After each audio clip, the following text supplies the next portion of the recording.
Misinformations on the internet can lead to, well, misinformations.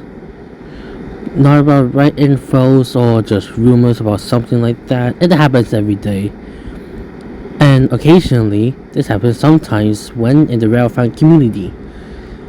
As a documentary person myself, which, kinda hard work, I guess, I made two particular documentaries: the 1994 Cajon Pass runaway incident and the 2002 Placentia, California train incident. But those two has one thing in common. I accidentally gave a bit of misinformation. With a couple sources from railpicture.net and one of the commenters, I suppose I'll make this correction video. This will be only made if there's any misinformation I made with future documentaries.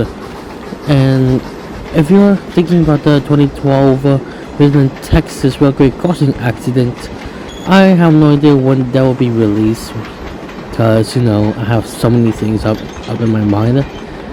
So yeah, we'll start off with the 1994 Cajon Pass runaway incident. The first misinformation about it is the consists of UP-CUW LA-10 about having 5 locomotives, 3 at the front, 2 at the rear. We know that 3 locomotives are UP 9450, 3341, and 3354, but the last 2 locomotives at the head of the train, it wasn't really known. I first thought it was both C&W locomotives. Those C&W locomotives I mentioned are 8608 and I think 8519. But however, those engines are not the exact ones a part of CUW LA-10. It's mainly impossible for C&W locomotives to head westward. And if you don't know, C&W used to be a Class 1 railroad in the Midwest of the United States. So, after looking at railpictures.net, I'm stumbling across this same image I used in this documentary. And scrolling down, the location and date of the photo was at Schofield, Utah on December 10th, 1994, just 4 days before the incident. Looking at the photo, we get to see the same train, CUW LA-10, with 9450 leading, and 2 LMS locomotives. Not the one in London, but the Locomotive Management Service. This is a leasing company between Conrail and General Electric to lease locomotives to other railroads for aiding in the rise of freight traffic. The 2 LMS locomotives shown is, I believe, to be I think C40-8s.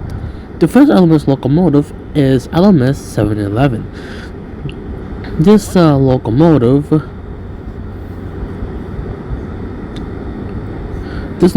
was built in October 1994 for Conrail, but actually for LMS, if you know what I mean.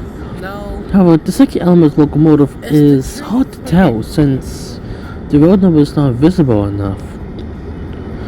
So yeah, now we got that covered up. Now let's head on to the 2002 Placentia, California accident. This is the second misinformation happened, and this is right after the wreck.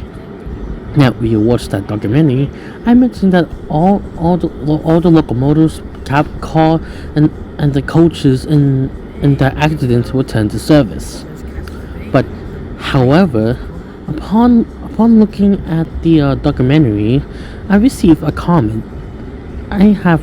a comment from Super Baddie 4, and they actually gave me this info, which I'll read it out loud.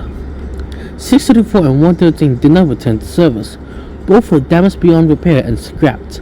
167 did return, but was later sold to Caltrain and was put into storage in 2024 after the electrification took place, but it will likely run again soon with a planned lease to Amtrak for the Capital Corridor. So yeah, that's actually what happened to the consist of train 809. I got that info from Wikipedia, and Wikipedia is not really the best source to research through. But then again, these two accidents finding like little infos like locomotives and coaches at that time, it can be very it can be very elusive at that time, and at that point we need to make our own guesses. So yeah. Also, I didn't really do a script for this, so this is just like pure research throughout while I'm making this. I hope you understand about what had happened, and I hope in the future I won't do something similar like that. But 10 out of 10, something like this will very happening again, even the false accusations, and many misinformations with even the use of AI to spread misinformations.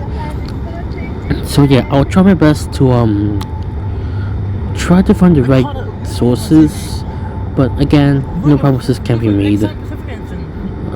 Anyways, that's it for me, I guess, and I'll see you later. Also, no credit because I'm too lazy to do those.